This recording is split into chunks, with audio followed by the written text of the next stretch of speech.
when you talk exposure, I tell people this, be careful about the exposure, because if you're not ready for the exposure, it's not good exposure. Right, exactly. And so that's the big thing that people miss.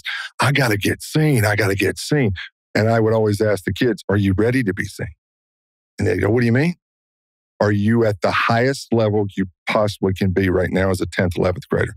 Because if you got flaws and you get seen and you get the exposure and they see those flaws, they may not want to look at you again. That's right. So I keep telling parents, everybody wanted exposure until they got it and they didn't do well, and then they may move on. Yeah. And that was what I preach, is be ready for the exposure. There's a time and a place for the exposure. Is the time and the place at 12? Probably not. That doesn't mean that players shouldn't go to events at 12. Right. It's just a matter of like when parents are trying to make decisions, well, what are our goals? If our goals are, we want this kid to, have fun with his buddies and to ultimately become the best version of himself as a player, you don't need to go to all of these different events every single weekend. For me, in this answer I gave this player was like, focus on development. Get to a place now where maybe you're 16, 17 now. Now let's pick and choose what events to go to. Where do I want to go to be seen? I believe that parents and families need to know going into it, look, this is what it looks like.